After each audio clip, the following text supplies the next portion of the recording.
Welcome to AUC Author Series. In this series of programs, we interview the authors in the Atlanta University Center community and introduce you to their latest published works. This program is produced by Brad Ost and Daniel Lee.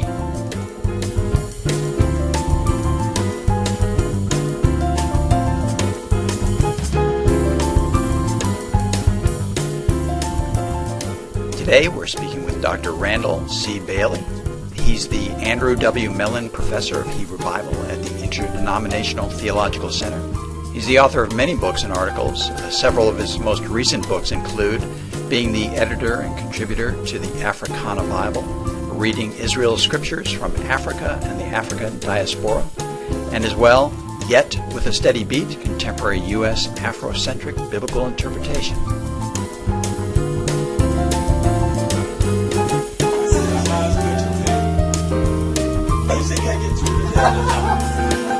Just relax and just have a conversation. Today we're going to be talking about one of his newest books. They Were All Together in One Place, Toward Minority Biblical Criticism. So, Dr. Bailey, thank you very much for being here. Thank you for having me. Yeah. I wonder if you could just start out by giving us an overview of They Were All Together in One Place. Let me jump back 21 years ago. Stone of the Road We Trod, African American Biblical Interpretation, was published. Okay. And then that was in 91. And then in 2001, Benny Liu published a volume on Asian American Biblical Interpretation. And there was a conference at Union Theological Seminary which had a dialogue between African American and Asian American biblical scholars. And one of the responders was Fernando Segovia, who has done a lot of work in post-colonial criticism and Latin American discussion.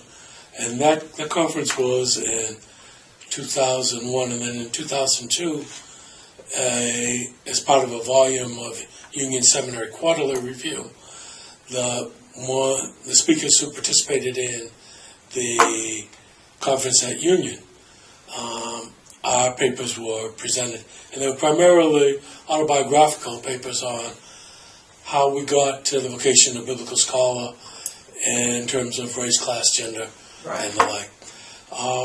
And so Fernando, Benny, and myself started talking that we needed to push this forward. There were groups in Society of Biblical Literature. There was an African American group.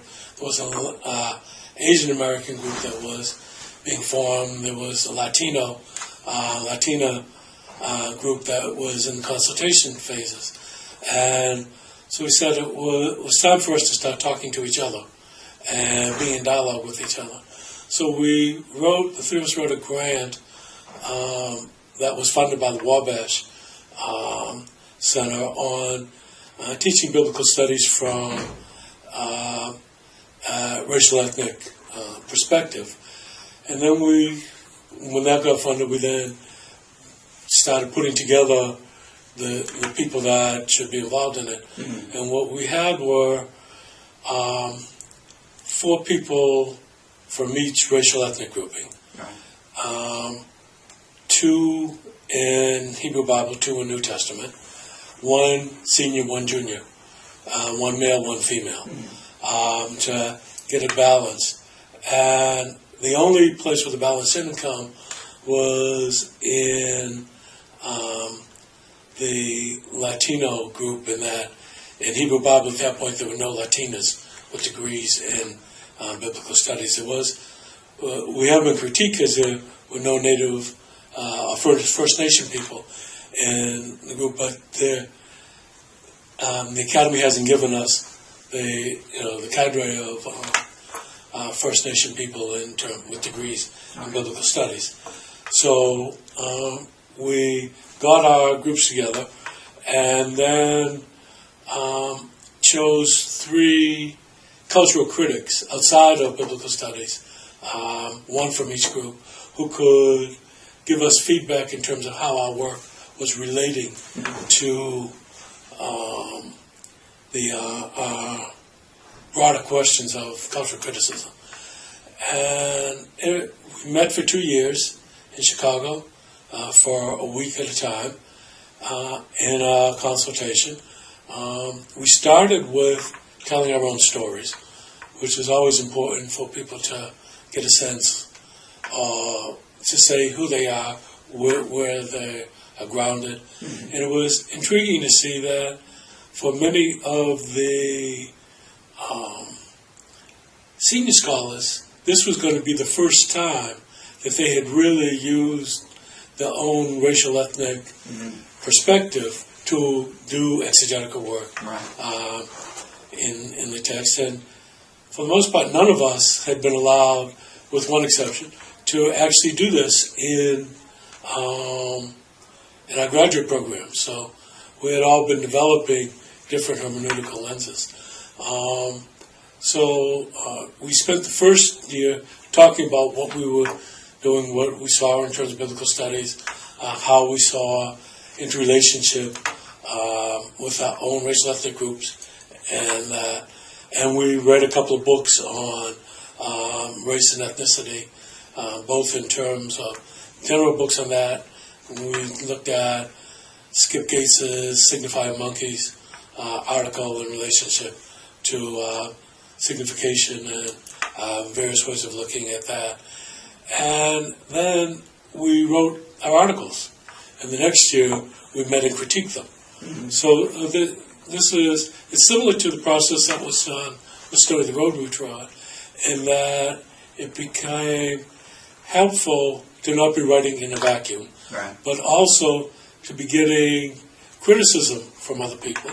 And in the process, we were realizing that the African Americans were citing African American sources, and the Asian Americans were citing Asian American sources, and the Latinos were doing, but we were beginning to see that we had to learn how to talk to each other and also how to engage each other and also how to use each other's work. One of the things that Liu argued very persuasively in his the book he edited on Asian American biblical, the Bible in Asian America, was that you build an Asian American hermeneutic by engaging the works of other Asian American scholars. You don't have to agree with them, but you at least engage them. You cite them, you critique them, but unlike in the Global Bible Commentary, where one saw that for the most part, people were writing from their own social location, but were primarily citing the dead white man in terms of biblical studies. So what we were trying to see is how can we develop a sense of being able to appreciate each other's cultures, and also to learn from each other's cultures. And what also happens to biblical studies when we start looking at biblical texts from a different perspective. So we have a number of exciting articles in there. Gail Yi, who's a Chinese-American feminist scholar, did an article on the Book of Ruth, in which she dealt with the question of Asian Americans in the U.S.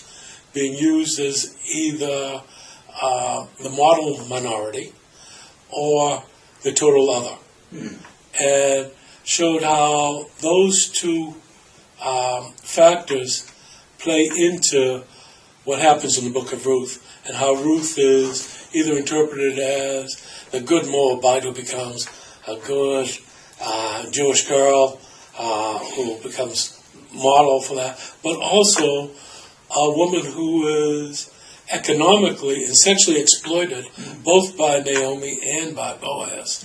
And so how foreigners who come to a territory, and she talks about how there are two Hebrew words.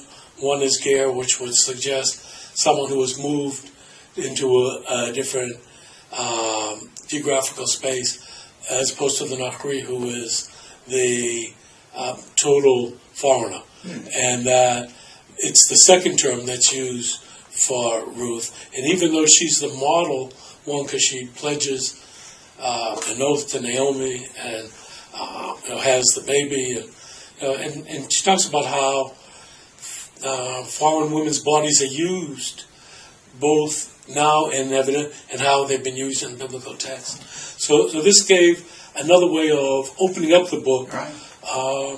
Demetrius Williams, an African-American New Testament scholar, had planned to take the a quotation from Joel in Acts 2, that your sons and daughters will dream dreams, and your young men and your old men will have visions, and your male and female slaves. And he said that spoke to ethnicity, it spoke to social class, it spoke to gender. Right. And he said that was going to be that was a paradigm for how the book of Acts functioned. Yeah. And so we said, okay, well, where are the old people in the book of Acts? Yeah. Where are the young people? What women speak? And so as he traced it out, what he thought was the only thing that really became a paradigm was ethnicity. Mm. But the other ones seemed to fall apart. And it was interesting because he says that this is the first deconstructive piece that he's ever done. Right.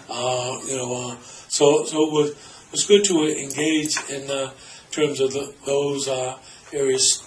One of the Latinos, Ruiz, and one of the African Americans,